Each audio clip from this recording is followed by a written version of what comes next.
Merhaba, hoş geldiniz. Bugünkü videoda kendinizle ilgili açılım yapacağız. Artık tarot kağıt açılımlarını burada yapıyoruz. Öyle düşünebilirsiniz. Hafta hafta sırayla kendinizle ilgili ve aklınızdaki kişilerle ilgili şeklinde. Tabii bazen akış doğrultusunda belki arada başka açılımlar da olabilir. Tamamen akışla ilerliyoruz biliyorsunuz. Abonelerimdeki niyetime uygun kişiler ve enerjiler için olasılıklar doğrultusunda. Ben hemen bu doğrultuda niyetimi sesli olarak alarak açılıma başlıyorum. Allah'ın rahmeti, merhameti, kolaylaştırıcılığı, sevgisi, korumasıyla, kolaylıkla, sağlıkla, saatle, kolaylıkla, sağlıklı, saatli şekilde, sevdiklerimin de tüm kedilerin, tüm köpeklerin, tüm kuşların, tüm doğanın ve hayvanların da Allah'ın rahmeti, merhameti, kolaylaştırıcılığı, sevgisi, korumasıyla, kolaylıkla, sağlıkla, saatle, kolaylıkla, sağlıklı, saatli, uzun ömürlü, mutlu, huzurlu, güvenli, güvenlikli, güvenli yaşadığı şekilde en iyi, en doğru bilgileri kalbinde, ruhunda, enerjisinde, davranışlarında, yaşam şeklinde, yaşayış şeklinde, davranışlarında, tüm kedilere, tüm köpeklere, tüm kuşlara, tüm doğa ve hayvanlara karşı sevgi, saygı, merhamet barındıranlar ve bu dünyada tüm kedilere, tüm köpeklere, tüm kuşlara, tüm doğa ve hayvanlara karşı sevgi, saygı, merhametle davranarak yaşayanlar ve yaşamaya çalışanlara niyetle yapacağım açılımlar olacak. Allah tüm dünyada, tüm her yerde, tüm enerjisel boyutlarda, tüm boyutlarda, tüm olasılıklarda, tüm zamanlarda, tüm dünyada, tüm her yerde, tüm kedileri, tüm köpekleri, tüm kuşları, tüm doğa ve hayvanları, rahmeti, merhameti, kolaylaştırıcılığı, sevgisi, korumasıyla, kolaylıkla, sağlıkla, saatle, kolaylıkla, sağlıklı, saatli, uzun ömürlü, mutlu, huzurlu, güvenli, güvenlikli, güvenli şekilde yaşatsın. Tüm dünyada, tüm her yerde, tüm enerjisel boyutlarda, tüm boyutlarda, tüm olasılıklarda, tüm zamanlarda, tüm dünyada, tüm her yerde. Böyle de oldu, böyle de oldu, böyle de oldu. Böyle de oluyor, böyle de oluyor, böyle de oluyor. Amin, amin, amin. Allah tüm dünyada, tüm her yerde, tüm enerjisel boyutlarda, tüm boyutlarda, tüm olasılıklarda, tüm zamanlarda, tüm dünyada, tüm her yerde, tüm insanların, tüm enerjilerin, tüm varlıkların, tüm insanların kalplerini, ruhlarını, enerjilerini, davranışlarını, yaşam şekillerini, yaşayış şekillerini, davranışlarını tüm kedilere, tüm köpeklere, tüm kuşlara, tüm doğaya ve hayvanlara sevgili, saygılı kılsın. Tüm insanların, tüm enerjilerin, tüm varlıkların, tüm insanların kalplerini, ruhlarını, enerjilerini, davranışlarını, yaşam şekillerini, yaşayış şekillerini, davranışlarını, tüm kedilerin, tüm köpeklerin, tüm kuşların, tüm doğanın ve hayvanların yaşam haklarına da sevgili, saygılı kılsın. Allah tüm insanların, tüm enerjilerin, tüm varlıkların, tüm insanların bu şekilde davranarak yaşamalarını sağlasın Allah. Tüm insanların, tüm enerjilerin, tüm varlıkların, tüm insanların, tüm kedilerin, tüm köpeklerin, tüm kuşların, tüm doğanın ve hayvanların yaşam haklarına da sevgili, saygılı davranarak yaşamalarını sağlasın. Allah tüm insanların, tüm enerjilerin, tüm varlıkların, tüm insanların bu şekilde davranarak yaşamalarını sağlasın Allah.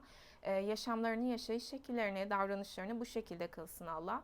Tüm kedilerin, tüm köpeklerin, tüm kuşların, tüm doğanın ve hayvanların da Allah'ın rahmeti, merhameti, kolaylaştırıcılığı, sevgisi, korumasıyla, kolaylıkla, sağlıkla, saatle, kolaylıkla, sağlıklı, saatli, uzun ömürlü, mutlu, huzurlu, güvenli, güvenlikle, güvenli yaşadığı şekilde tüm dünyada, tüm her yerde, tüm enerjisel boyutlarda, tüm boyutlarda, tüm olasılıklarda, tüm zamanlarda, tüm dünyada, tüm her yerde böyle de oldu, böyle de oldu, böyle de oldu, böyle de oluyor, böyle de oluyor, böyle de oluyor. Amin, amin, amin. Tüm kedilerin, tüm köpeklerin, tüm kuşların, tüm doğanın ve hayvanların Allah'ın rahmeti, merhameti, kolaylaştırıcılığı, sevgisi, korumasıyla, kolaylıkla, sağlıkla, saatle, kolaylıkla, sağlıklı, saatli, uzun ömürlü, mutlu, huzurlu, güvenli, güvenlikli, güvenli yaşamalarını seçiyorum. Tüm dünyada, tüm her yerde, tüm enerjisel boyutlarda, tüm boyutlarda, tüm olasılıklarda, tüm zamanlarda, tüm dünyada, tüm her yerde. Böyle de oldu, böyle de oldu, böyle de oldu. Böyle de oluyor, böyle de oluyor, böyle de oluyor. Amin, amin, amin. Tüm kediler, tüm köpekler, tüm kuşlar, tüm dağ ve hayvanlar Allah'ın rahmeti, merhameti, kolaylaştırıcılığı, sevgisi, korumasıyla, kolaylıkla, sağlıkla, saatle, kolaylıkla, sağlıklı, saatli, uzun ömürlü, mutlu, huzurlu, güvenli, güvenlikle, güvenli şekilde yaşıyorlar. Tüm dünyada, tüm her yerde, tüm enerjisel boyutlarda, tüm boyutlarda, tüm olasılıklarda, tüm zamanlarda, tüm dünyada, tüm her yerde. Böyle de oldu, böyle de oldu, böyle de oldu, böyle de oluyor, böyle de oluyor, böyle de oluyor. Amin, amin, amin. Evet, güzel niyetlerimizi aldım. Güzel niyetlerimizi aldım. Şimdi sizin güncel enerjinizle başlayacağız. Öncesinde herkes çalıştığı yerlerde, yaşadığı yerlerde hayvanların güvenle yiyip içebilecekleri yerlere su ve yiyecek, mama, güzel, güvenli, temiz yiyebilecekleri şekilde koymayı hatırlasın. Bunu da hatırlatayım. Zaten tüm açılımlar bunları yaparak yaşayan, hayvanlara, doğaya sorumluluklarını yerine getirerek de yaşayan insanlar ve enerjiler için. İnsanı insan yapan bu unsurlar çünkü. Tarih boyunca da böyleymiş. Evet, şimdi güncel enerjinizle başlıyoruz. Bakalım. Tarot atölye kayıtları devam etmekte, bilginiz olsun. Ben tekrar açmayacağım atölyelerimi. O yüzden tek sefere mahsus açtım.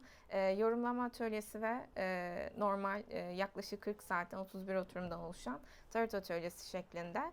Çok kapsamlı işledik. Çok detaylı özel bilgilerle. Günlük hayatın içerisinde işinize yarayacak önemli bilgilerle, her şeyden öte. Ve ne zaman uygunsanız açıp izleyebiliyorsunuz. Böyle beni özlediğinizde, benimle iletişime geçmek istediğinizde de kurallara uyduğunuz ölçüde tabii ki açıp izleyebilirsiniz. Yine aynı şekilde tabii ki kurallara uyulduğu ölçüde. Onun dışında kurallara uyulmazsa, saygısızlık, işte alan ihlali vesaire söz konusuysa o durumlarda atölyeden atılmakta ve haklarında yasal işlem başlatılmakta kişilerin. Güzel güzel, o kadar emek verilmiş değil mi? Yani 40 saatten bahsediyoruz. Kimsenin yapmadığı kadar anlatılmış. O yüzden bir zahmet böyle güzel güzel ilerleyebilmek önemli. Saygılı şekilde. Bir insan böyle nezaketle yaklaşıyorsa, onu böyle tabiri caizse salak zannetmeyip, salak yerine koymayıp, sadece kendisi varmış gibi davranmamak, bunlar çok çok önemli. Ben kendi danışanlarıma yani kurallara uyan, mesela bazı kişiler vardır, senelerce takip eder. Belki benden çok az danışmanlık almıştır ama o kadar saygılıdır ki böyle 2 saat uzatmaz etmez. Ve mesela bazı danışan, bu arada 6 Eylül benim doğum günüm. Hediyelerinizi hazırlayın. Site üzerinden ya da direkt kendiniz iletişime geçerek ya da niyetle, bana niyetle fidan bağışlayıp hayvanlara, doğaya yaptığınız hayırları yine o niyetle yaparak da hediye vermiş olursunuz. Söyleyeyim, 6 Eylül doğum günüm. Böyle mesela her doğum günümde benim adıma fidan bağışlayan, kendisi belki izliyordur şimdi, teşekkür ederim tekrar.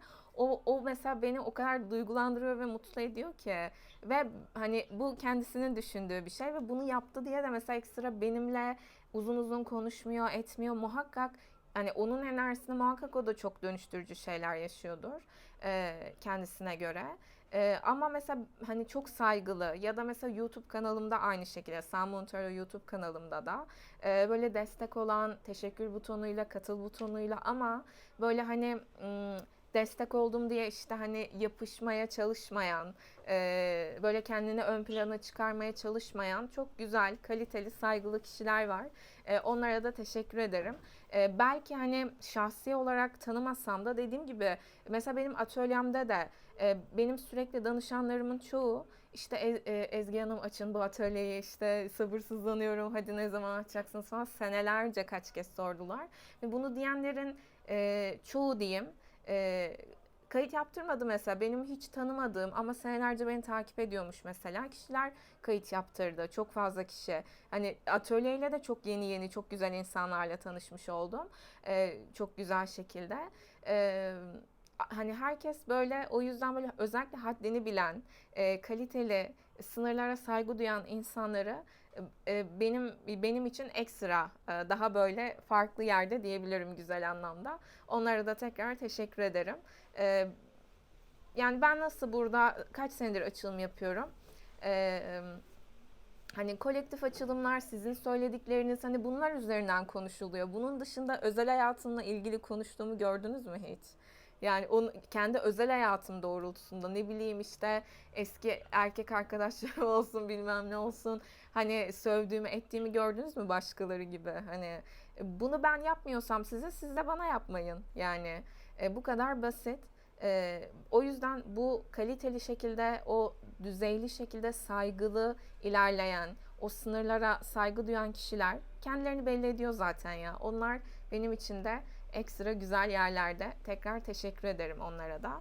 Bu kanalda henüz katıl butonu ve teşekkür butonu söz konusu değil. Açılacak zamanla, yeni olduğu için bu kanalımız. Ama yine destek olmak isteyen Salmon Tarot YouTube kanalı üzerinden, site üzerinden destek olabilir. Dediğim gibi fidan bağışlayabilir. Çok fazla gönüllü hayvanlara destek olan sayfalar var. Onlara zaten bunları hani doğum günüm diye değil, sürekli olarak zaten yapın.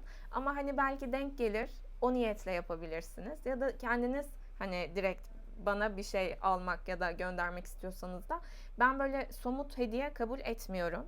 Ama onun hani tutarı doğrultusunda tercih edersiniz. Dediğim gibi site üzerinden ya da iletişime geçerek hediyelerinizi aktarabilirsiniz. Buradan da söylemiş olayım. Evet, şimdi bakalım güncel enerjiniz nasıl? Güncel enerjiniz nasıl? Güncel enerjiniz şu. Büyücü aydınlıkta. Biraz enerjinizi toplamış olabilirsiniz. Bunu hissettirdi.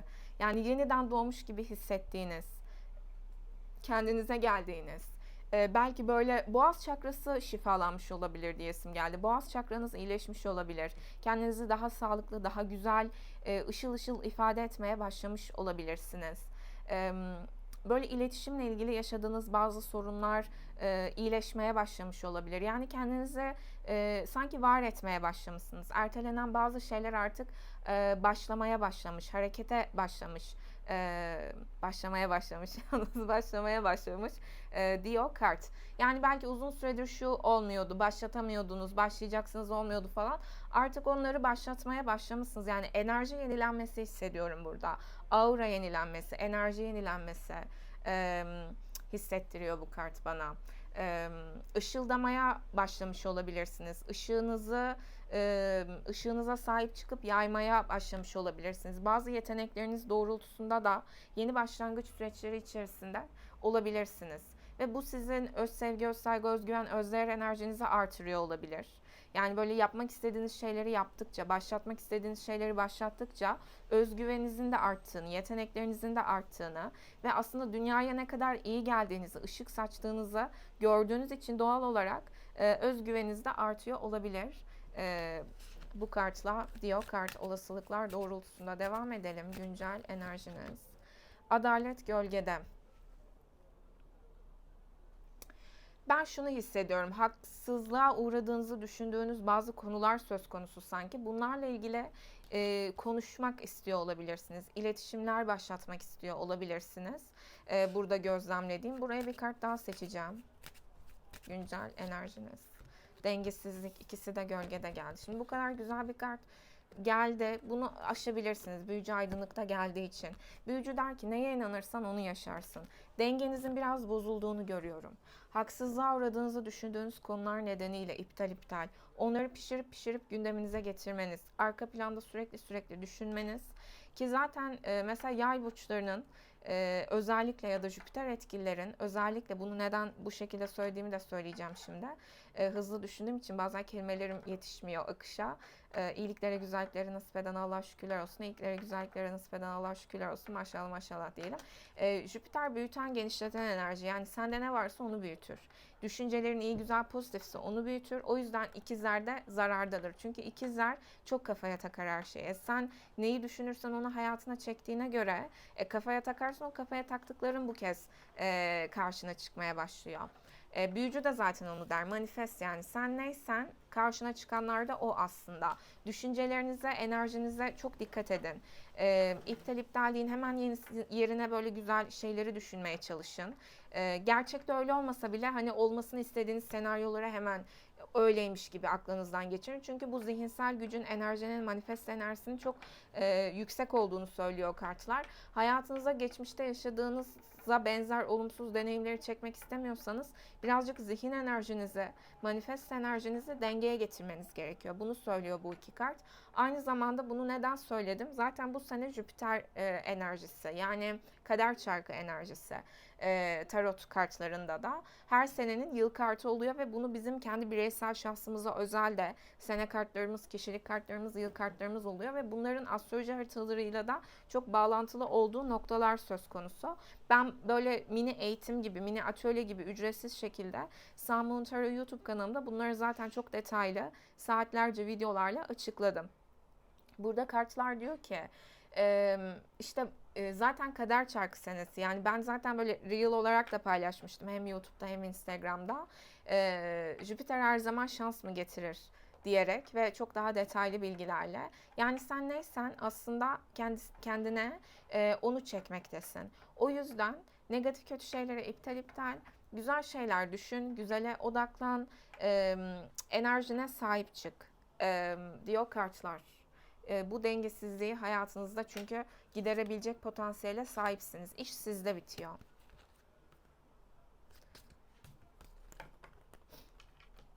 Yani çözebileceğiniz enerjileri görüyorum. Harekete geçtiğiniz sürece, sağlıklı iletişimler kurduğunuz sürece, yalan söylemeyin. Bakın burada bunu da görüyorum. Bazılarınız tembellik yaptığı için, yapması gereken şeyi yapmamak için boş boş lak lak peşinde koşuyor olabilir ve yalan söylüyor olabilir.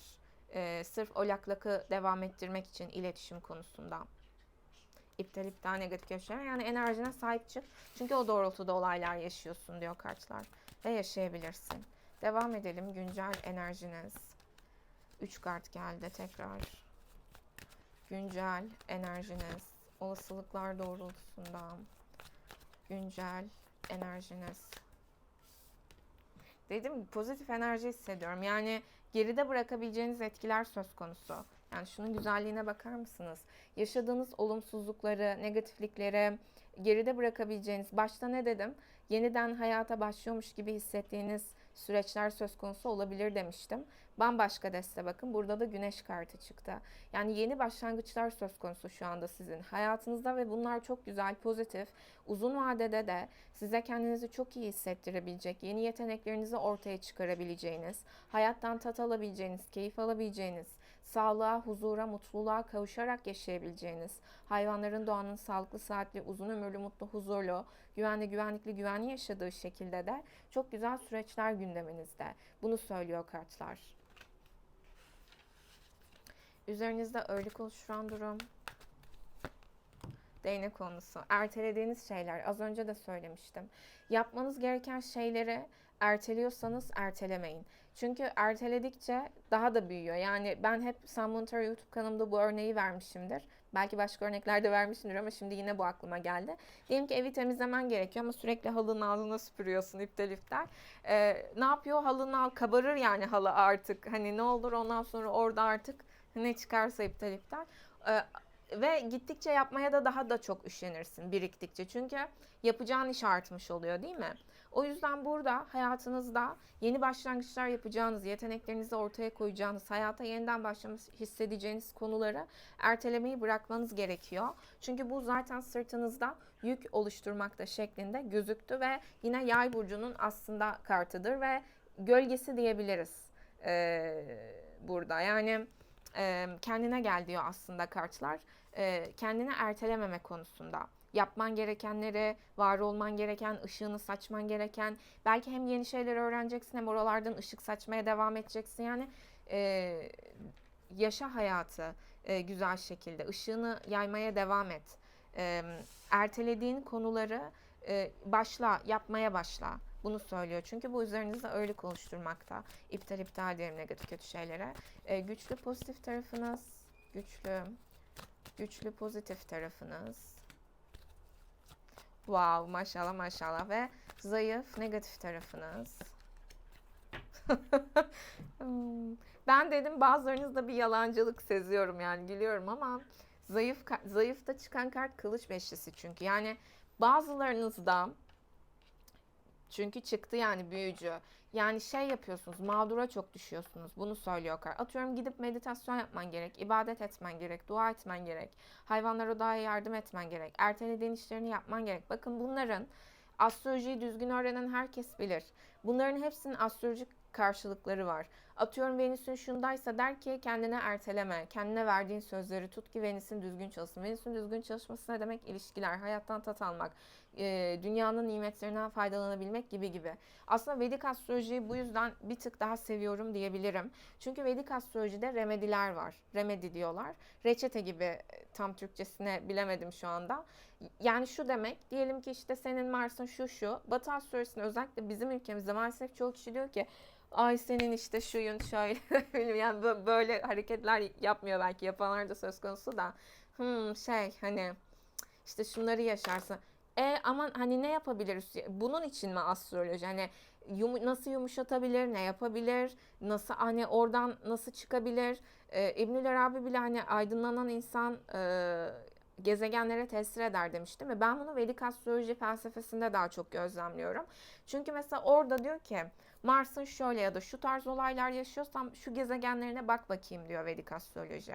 Öyle mi işte Mars mesela orada işte beyaz baklagil mi denir ona, işte pirinç, un, tuz, mesela beyaz şeyler bağışla tanımadığın kişiye, ya da işte şu şöyleyse hayvanlara, doğaya destek ol, yardım et, şu şöyleyse e, engelli ya da sakat kedi köpek besle, sahiplen, şu gezegenin şöyleyse, yani aslında hayatın birlik bütünlük bilinci içerisinde olduğunu, daha insanların yaşadıkları ve onları yaptıktan sonra da gerçekten o gezegensel etkiyi iyileştiren, güzel şeyler yaşayan insanlar söz konusu. O yüzden daha hani falın ötesinde olarak değerlendirilen alanlardan görüyorum.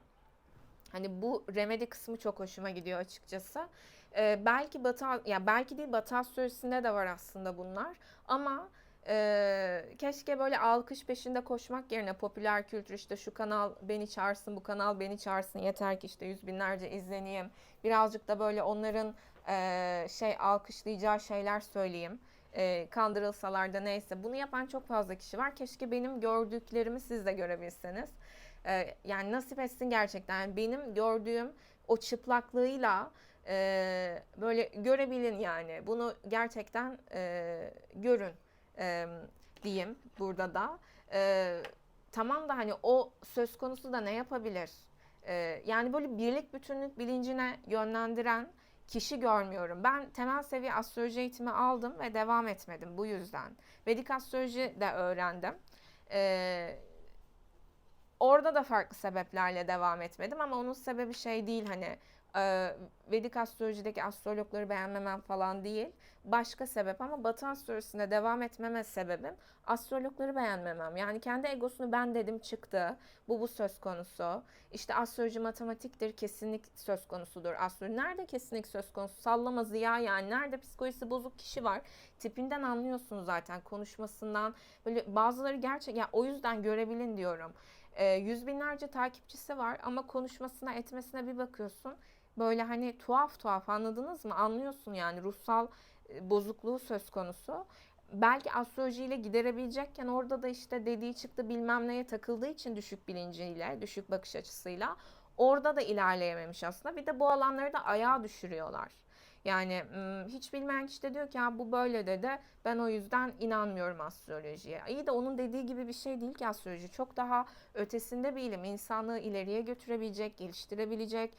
Aynı zamanda terapistlerin terapilerine katkı sağlayabileceği. Carl Jung boşuna araştırmamış tarotu da, astrolojiyi de, arketipleri de. Terapi yapan, psikoloji okuyan hem danışanlarımdan hem çevremdeki insanlardan çok fazla kişi söz konusu. Anlattığın şeyler psikolojide buna denk geliyor, bununla eşleşiyor. Hani sen bunu bilmeden nasıl anlatıyorsun diyorum ki, çünkü kartın anlamı o. Sembolün anlamı o. Ama başka kimseden duymadık. Öyleyse neden sadece senden duyuyoruz diye. Çünkü diyorum onlar düzgün öğrenmemiş. Yani onlar işin daha hala fal kısmında kalmış. Buralar üzerinden daha işte popüler kültürün işte hani alkışlasın, izlesin. Onun peşinde yani. O yüzden. Bunları neden anlattım? Şimdi konu konuyu açtı. Bu konularda zaten derin olduğu için yine vardır sebebi. Demek ki sizler de ilgili kişilersiniz ki bu akış aktı. Şimdi burada mesela demiştim, büyücü aydınlıkta gelmesine rağmen adalet ve denge, iki denge aslında ortak teması denge olan iki kart gölgede çıktı. iletişim enerjisi de söz konusu olduğu için, gölge tarafınızda da kılıç beşisi çıktığı için bazen fazla düşünmek. Yani mesela diyelim ki işte yapman gereken var. Hala sen bir şeyleri sadece konuşma peşindesin belki. Bir de şey hissettim yine, hani geçmişte yapılan kalleşlikleri unutamamak. Hala böyle düşmanlık, hinlik, hainlik çalıştırmak. Şu anda bu sizin gölge tarafınız. Hani bazen bazı kartlar çıkıyor, diyor ki e, mesela hani sert ol, lafı yediğine oturt, ama bazen de diyor ki uğraşma. Yani bunları hala kafanda çevirme. Mesela şu anda bunu diyor kartlar. Bu gölge tarafın. Hala o onu yaptı, bu bunu yaptı, şu şunu dedi, bu bunu dedi. Bu senin şu anda gölge tarafın. İçten içe hasetlenmen, intikam duyguları çalıştırman, ondan sonra böyle işte bazen belki dedikodu yapman, arkadan iş çevirmeye çalışman ya da insanları kandırmaya çalışman, kendince bir şeylere sinirlendiğin için ve bunu kendine hak gördüğün için bu senin gölge tarafın. Çünkü senin gördüğün adaletin daha üst boyutunda işleyen bir sistem söz konusu. Yaşadığın olaylar seni hangi iyi versiyonlarına ulaştırabilir? Bunu görmeye çalışmayı dene diyor burada kartlar. Çünkü güçlü pozitif tarafınızda dünya kartı. Yani o uyanma, birlik, bütünlük bilincine geçme potansiyeliniz söz konusu. Çok güzel enerjilerdesiniz. O yüzden bunlar zaten, bakın, bunlar büyük arkana güzel enerjiler. Bunlar küçük arkana negatif enerjiler de çıktı. Bu güzel bir şey burada. Yani pozitif tarafınızın aslında çoğunuzda, tabii kolektif açılım bu, ama daha ağır bastığını söylüyor kart burada. Güçlü tarafınızdaki dünya kartı. Yani birlik bütünlük bilincine hakimsin aslında. Hani her şeyin Allah'tan geldiğini, yaşadığın kötü olayları da sana aslında Allah'ın yaşattığını, ne öğrenmen gerekiyor? Bu kafalara, bu düşüncelere sahip birisin aslında, kaliteli birisin. Sağlıklı sınırlar çizen, kendi merkezinde kalabilen, kendi enerjisine sahip çıkan, hayvansever, doğasever, hayvanlara, doğaya sevgili, saygılı davranarak yaşayan birisin. Bunlar senin güçlü pozitif tarafın. Dünya büyük arkana kartlarının son kartıdır. Yani ruh artık bir sürü şey deneyimlemiş ve o birlik bütünlük bilincine ulaşmıştır özeti. Biz atölyede çok çok daha detaylı işledik. Yani o oturumları izledikçe hayatınızdaki olaylar doğrultusunda da böyle aydınlanmalar yaşayacaksınız. Kabınızda da tabii o kalite ve potansiyel söz konusuysa bunlar da çok çok önemli. Burada bu işte bu potansiyelde olmanız, bu yüksek bakış açılarından bazı şeylere bakabiliyor olmanız sizin güçlü pozitif tarafınız. Çok güzelsiniz, bakımlısınız, hayattan tat almayı biliyorsunuz, eğitimlisiniz, kültürlüsünüz. Hani ben oldum, tamam, o ben süperim kafasında değilsiniz siz. Kendinizi sürekli geliştiriyorsunuz. Yani o hayatın içerisindeki devinim halinde. Hayatla dans etmeyi biliyorsunuz aslında. Negatifiyle de pozitifiyle de. Burada üst bakış açısından baktığında gir oyna çık oyna. Bu taraflarınızı hep hatırlayın, tamam mı? Hatırlayın, yalnız hatırlayın, tamam. İtalyanca'da ve İspanyolca'da H'ler telaffuz edilmiyor. Bazen konuşmam ona kayıyor. O yüzden İtalyanlar ve İspanyollar Türkçe konuşurken Trakyalılar gibi konuşuyorlar. Trakyalılar da H'leri telaffuz etmiyorlar ya. Yani şu gölge taraf enerjisine düşmemek için işte böyle dedikoduydu, onun arkasına iş çevir, bunun arkasına şunu söyle, itibarını zedelemeye çalış, bilmem ne, kendi kafanda sürekli hinlik hainlik düşün, o şunu yaptı sana, bu bunu yaptı. Yani bunları düşünmek sana şimdiye kadar ne kattı, enerjini düşürmekten başka? Yani kendi kendine zarar vermekten başka. Bunları aşabilecek işte daha üst bakış açılarında, yani en iyi versiyonuna ulaşmak için acaba mıydı? Hani bu açılardan baktığında hayatında neler oluyor? Bunları da deneyimlemişsiniz, yani olmayan bir bakış açısı değil bu sizin potansiyelinizde.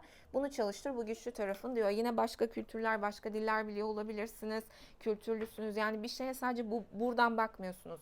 Buradan, yukarıdan, aşağıdan, yani çoklu bakış açılarına sahipsiniz aynı zamanda. O birlik, bütünlük bilinci işte. Bu sizin güçlü pozitif taraflarınız olarak gözüktü. Olasılıklar doğrultusunda.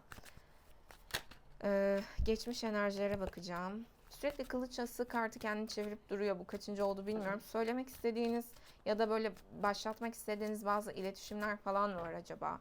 Kendinizi açıklamak, ifade etmek istediğiniz. Sürekli kılıç ası kartını kendini çeviriyor çünkü. Yine negatif kötü şeyleri hep de iptal diyelim. Geçmiş enerjiler. Aziz kartı. Yani geçmişte, şimdi yine bu aziz kartı ile ilgili de şunu söyleyeceğim. söz konusu işte. Aklındaki kişi seninle ilgili ne düşünüyor? Aziz kartı çıksın da işte seninle evlensin böylece diyen kişileri gördüm ve bunlar kendilerine tarot okuyucusu diyor. Yani atölyeme katılın ve şu tarotu düzgün öğrenin ya. Yani Aziz kartı hayatınızda görmediğiniz kadar engeller ve sorunlarla sizi karşılaştırabilecek bir kart. Ama bu zorluklarla e, sizi pişirebilecek bir kart. Yani aslında evliliğin ciddi ilişki anlamı vardır ama aklındaki yani her zaman kombinasyon şeklinde yorumlamak o yüzden önemli. Tek başına Aziz çıktı diye denemez yani işte. Ben Allah'ım ya Rabbim işte atölye açtım. Nasibinde olan düzgün insanlığa hani katkı sağlıyor. Artık karma oluşturmasınlar ve düzgün öğrenip ilerlesinler diye.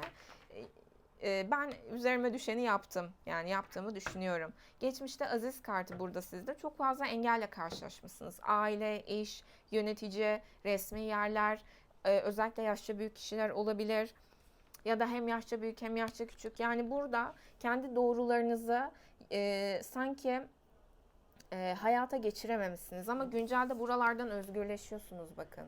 Ya biraz böyle şey hissettim. Acı vermişler size. Sanki yanlış bir şey yapmak istiyorsunuz. Yanlış bir şey yapıyorsunuz gibi. Ona höt, buna höt. Onu yapamazsın, bunu yapamazsın. Buradan bunu diyorlar. Bu yasak, şu böyle. Burada artık o sınavlardan özgürleşiyorsunuz. Özgürleşmişsiniz hatta bunu söylüyor kartlar. Acılarınızla yüzleştirmiş hayat size. Bunu söylüyor. Kendinizi değersiz hissettiğiniz aile, evlilik, resmi süreçler, işte belki yönetici figürleri, yaşça büyük kişiler, yani kendinize göre düşünün.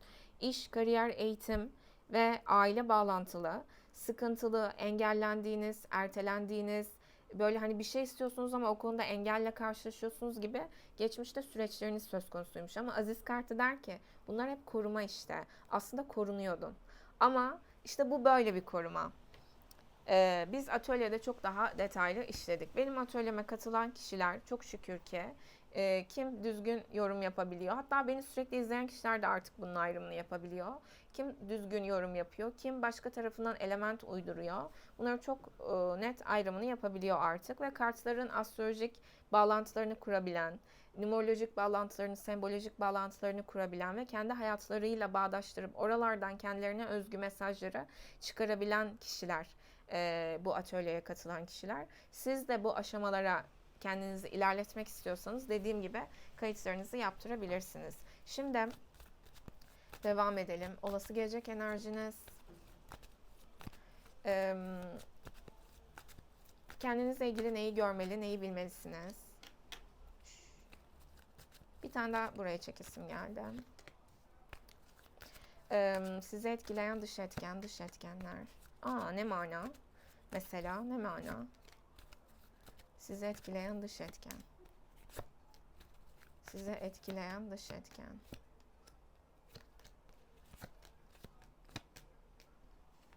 Okey, sizsiniz.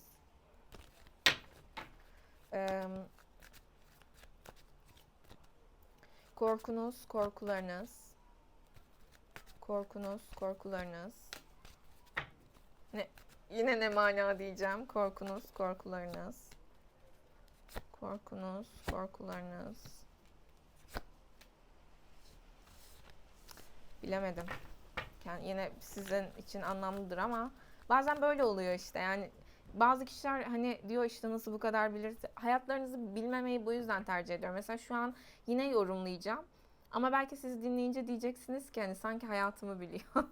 Yani çoğu kişiden çünkü bu doğrultuda şeyler, yorumlar ve geri dönüşler özelde ve yorumlarda söz konusu. Çok şükür ki Allah'ın nasip etmesiyle iyilikleri güzellikleri nasip eden Allah şükürler olsun. İyilikleri güzellikleri nasip eden Allah şükürler olsun. Maşallah maşallah diyelim. Ve sizin için olası sonuç enerjisi. Sizin için olası sonuç enerjisi. Sizin için olası sonuç. Good, tamam.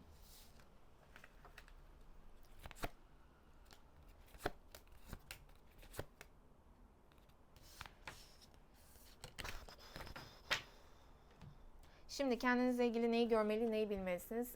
İmparator ve tılsım ikilisi. Dediğim gibi otorite figürleri nedeniyle kendinizi ertelediğiniz belirli döngüler içerisinde belirli döngüler içerisinde kendinizi tuttuğunuz, hapsettiğiniz diyesim geldi. İptal, negatif, kötü şeylere. Süreçlerden otoritenizle, enerjinize sahip çıkarak çıkabilirsiniz. Hayatınıza çeki düzen vermeniz gerekiyor. Evet, rutin güzel bir şey ama her gün aynı geçiyorsa acaba sana ne kadar gelişim vaat ediyor? Bunları görmen gerekiyor ve yaptığın şeyler sana ne kadar iyi geliyor, ruhuna ne kadar iyi geliyor? Biraz bunları görmen gerekiyor. Yani işe git, eve gel, uyu, kalk. Yani sence Allah sadece seni bunun için mi yarattı?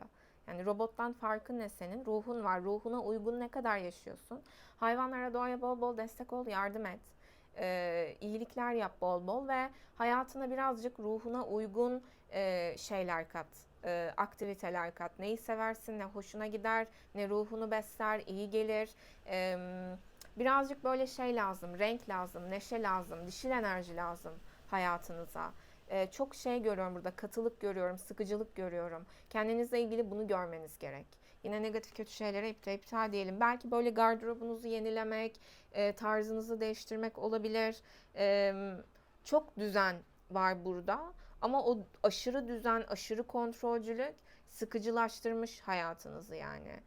Ruhunuzu besleyen taraf nerede burada? Bunu söylüyor kartlar. Yani birazcık ruhunu besleyen şeylere de izin var. Zaten sen hani herhangi bir dalgalı durumla karşılaştığında da ele alabilecek, yönetebilecek kabiliyetlere, yeteneklere, tecrübeye sahipsin diyor kartlar size. Olasılıklar doğrultusunda. Kendinizle ilgili neyi görmelisiniz dediğimizde. Buraya bir kart daha seçeceğim. Ya aynen. İkilemleri bırakmanız gerek. Bir de bazı eril enerjiler, baba figürü, eş figürü vesaire sorun yaşıyorsanız yönetici figürler.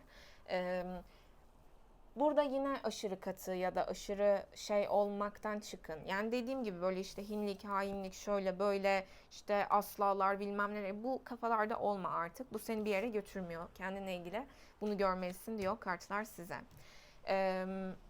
Hayatına bak. Güzel şeyler düşün. Güzel şeylere odaklan. Kalpten inan. Pozitif düşünce alıştırması yapın ki bunu bizim halkın sürekli zaten alışkanlık haline getirmesi gerek. Şarkıları düzeltin dedikçe geçenlerde yine söylemeyeceğim, saçma sapan bir şarkı çıkmış ve insanlar yine reel'larına falan kullanıyor. Yani işte robottan farkınız olsun derken demek ki tarot kartları boşa demiyor. Yani duymuyor musun sözlerini ya? Yani söz büyüdür diyoruz. Bakın belki de bu kartlar bunu da diyor olabilir burada. Dinlediğiniz şarkılara dikkat edin ama ben onu şarkı olarak dinliyorum hani bilmem ne. Dinlemeyeceksin, onu senin bilinçaltın şarkıydı, şakaydı, lafın gelişiydi diye algılamıyor. Etrafındaki her şeyi çekiyor ve sana tekrar gerçeklik olarak yansıtıyor. Ha, ne kadar dikkat edersin, etmezsin sana kalmış. Ondan sonra nereye çaput bağlayacaksın, nereden büyü bozduracaksın, nereden büyü yapacaksın iptal. Saçma sapan şeylerin peşinde dolaşır durursun. Enerjini kullandırtarak. Yani önce bir sen bunlara da dikkat et diyor kartlar size.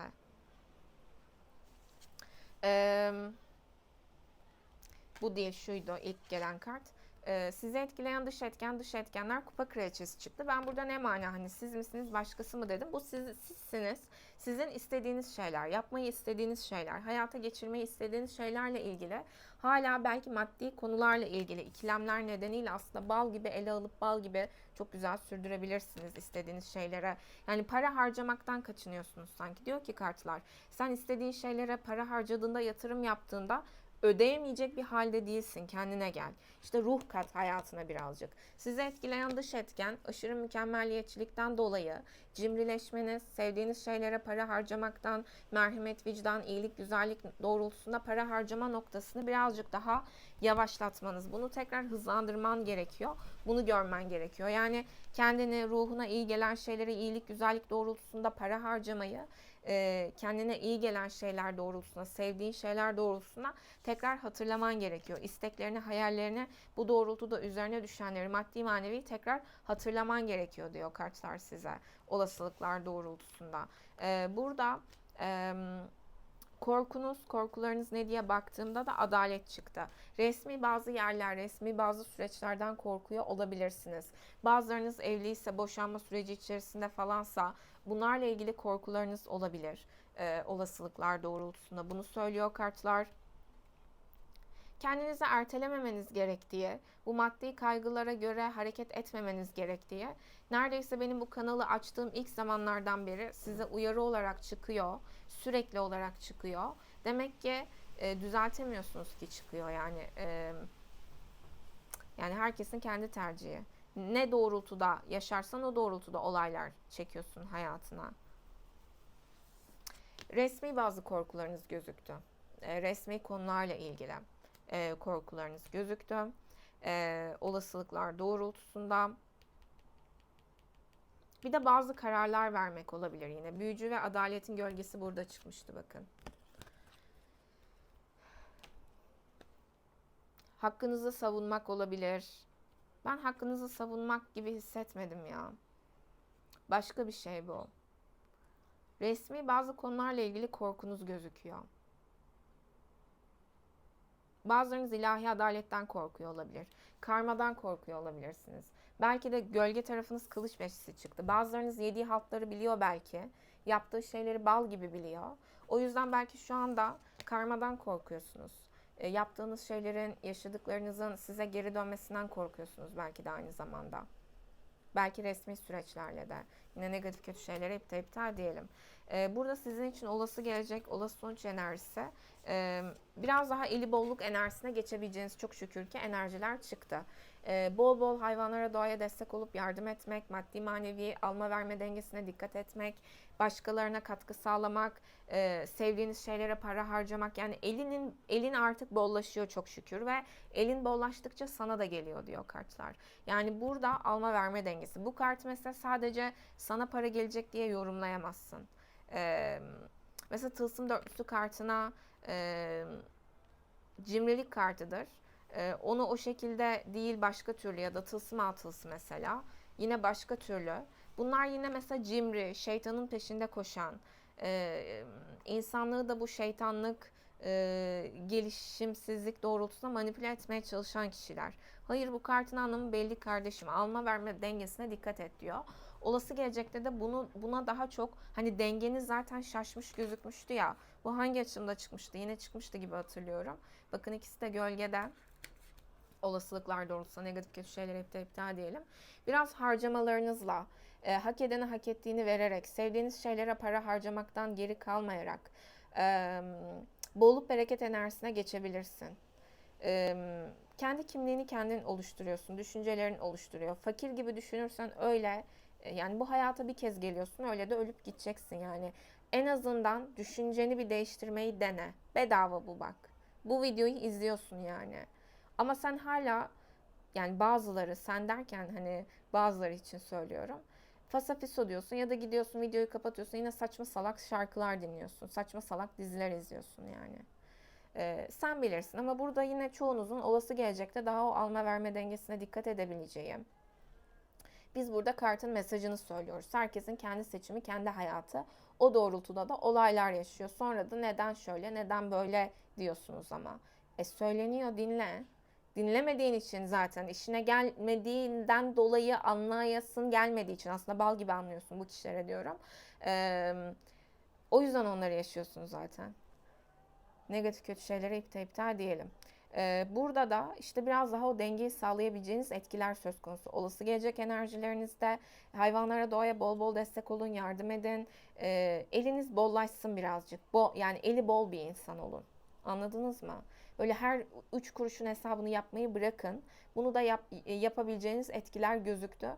Olası gelecek enerjilerde. Yani her kuruşu yatırım hesabı gibi düşünmeye çalışmak, böyle 3 kuruşun hesabını yapmaya çalışmak, bu egolardan sıyrıl artık burada. O doğrultuda sana da akar ama 3 kuruşun peşinde koşmaya devam edersen, böyle sürekli herkese elini açarsan, aslında sende olmasına rağmen bunu uyanıklık zannedip başkalarının da iyi niyetini suistimal ettiğini zannedersen hep o elini açan tarafta kalırsın. Ve böyle köşeye biriktirdiğini düşündüğün şeyleri de yemek sana nasip olmaz. Kimseye nasip olmuyor bu tarz kafalarla yaşayan kişilerden. Ama işte bunları algılayabilmek ve görebilmek de nasip işi. Demek ki ne tarz büyük günahları var ki görüp algılayamıyorlar. Hani nasıl cehennemlerdeler, iptal negatif kötü şeylere. Hani o derece, nasıl derken iptal o derece cehennemlerin içerisindeler aslında. İptal negatif kötü şeylere. Ondan yardım topla, bundan yardım topla. Maddi olarak demiyorum sadece. O yüzden diyorum hayvanlara, doğaya bol bol destek olun, yardım edin. İnsanlar yalancı, insanlar nankör. Ee, O yüzden bol bol hayvanlara, doğaya yardım edin. Yani bu iletişimsel de olabilir. Sürekli sanki böyle desteğe ihtiyacın varmış gibi dolaşman, atıyorum. Ee, Biraz dengeye dikkat et diyor kartlar. Sen ne veriyorsun karşılığında? Ne yapıyorsun? Hani buna eğer dikkat etmezseniz hep böyle sürünen tarafta olursunuz. Dikkat ederseniz de bu eli bol, hep ne denir bizde de, veren el alan elden üstündür. Neden? Çünkü bolluk bilincindedir. O verir, ona da bol bol gelir. Yani sen istediğin kadar kandırdığını düşün. Ona akıyor zaten ama sürünerek hayatını yaşamaya devam eden sen olacaksın. Bu kafalardakine diyorum. Ama bolluk bereket enerjisinde olan, alma verme dengesine dikkat eden kişilerin, hayvanlara, doğaya bol bol destek olup yardım eden kişilere de Allah hep akıtıyor ve akıtacak diyor kartlar. Yani olası geleceğin enerjilerde bunu daha çok deneyimleyebilirsiniz hayatınızda. Ne yaşarsanız hangi aşamada olduğunuzu daha objektif bakabilirseniz kendinize gözlemleyebilirsiniz. Şimdi olası sonuç enerjisine baktığımızda değnek beşlisi enerjisi çıktı. Yine böyle enerjinizi bozmaya çalışabilecek, dengenizi bozmaya çalışabilecek kıskanç, haset kişilere dikkat edin. Aynı zamanda siz de başkalarına kıskançlık yapmamaya, sidik yarıştırmamaya dikkat edin diyor kartlar. Enerjine sahip çık, farklılıklara saygı göster. Herkese kendini kanıtlamak zorunda değilsin. Senin kaliten zaten bolluk bereket enerjisine geçtiğinde senin kaliten ortadadır, anladın mı? O yüzden kaliteni korumaya dikkat et. Böyle her ağızdan ses çıkıyor da şu, o onu diyor, bu bunu diyor. O çünkü yerlerde enerji. Yani yani nasıl diyeyim? Bazı kişileri, hani bazı kişiler diyor ya, tövbe haşa, ama desem mi onu düşündüm şimdi.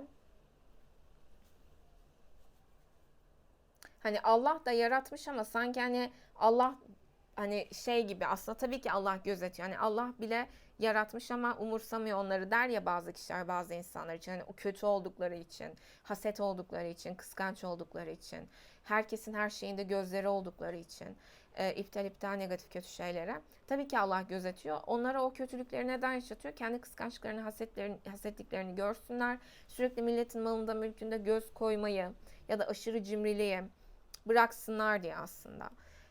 Tabii ki, ama hani böyle söyleyen kişiler söz konusu diye onu söyledim. Kendiniz de bu tarz insanlardansınız. Kendinize ayar çekmeniz gerek. Çeki düzen vermeniz gerek.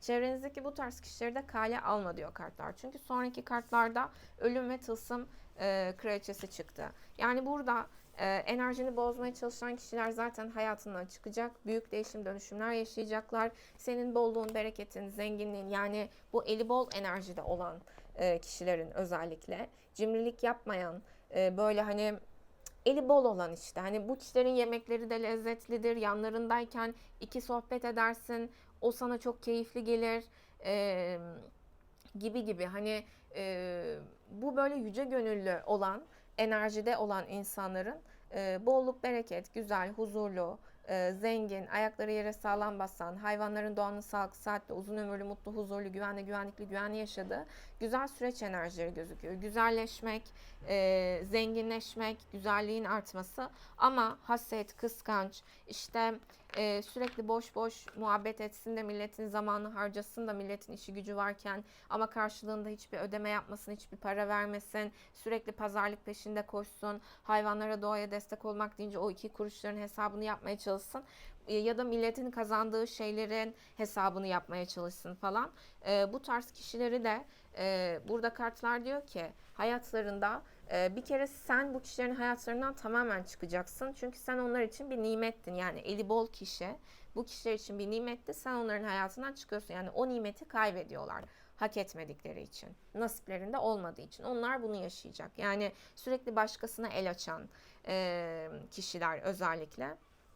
Ve tartışma, kavga, böyle kendilerini sürekli başkalarını kıskanırken, başkalarıyla kendilerini kıyaslarken bulabilirler. Bu noktada yani o cehennem boyutundan, kıskançlık çok düşük frekanstır, cehennem boyutu enerjisidir. O düşük frekanstan çıkmak ya da çıkmamak işte kişinin kendi bilincine bağlı. Neysen hayatında onu yaşarsın. Yine başa geliyoruz. Evet, ekstra tavsiyelerle devam edelim.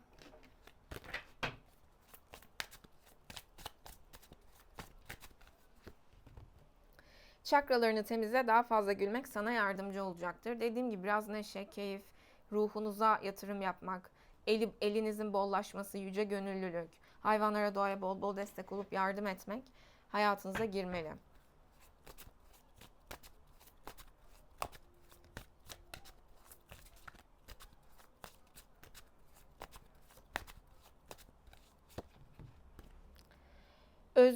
Özgürlük olmadan özgünlük olmaz. Bırakın ruhunuz uçuşa geçsin diyor kartlar.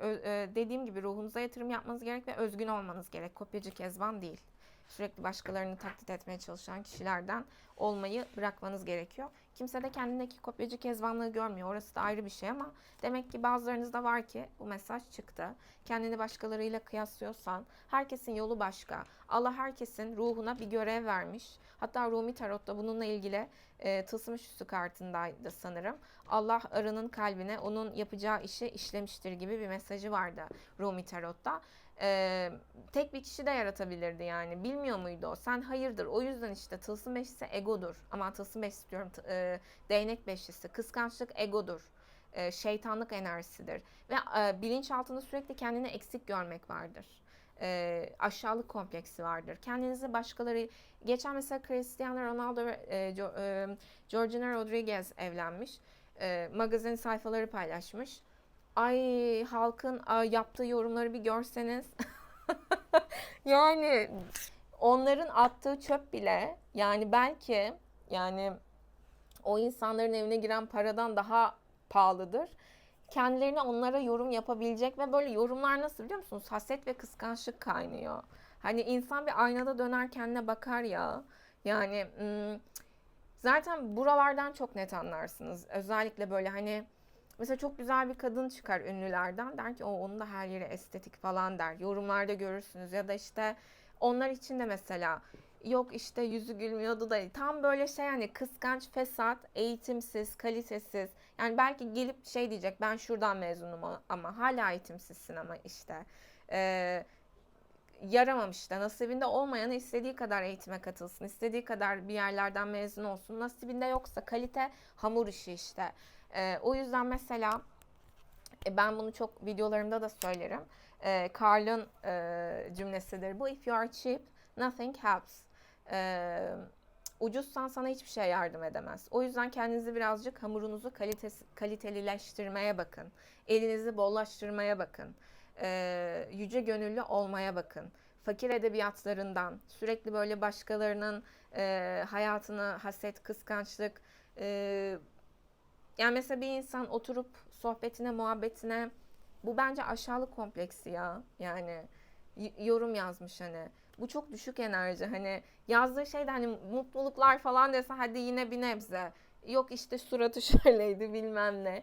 Kaç sene sonra olmuş yine insanda heves mi kalır? Ulan onların hayatı, yaşayış şekli, bakış açıları, enerji seviyeleri yani senin kaç kat üzerinde. İşte düşük seviye komik yani trajikomik oluyor zaten hani üst bakış açılarından bakabilen kişiler için bu tarz şeyler.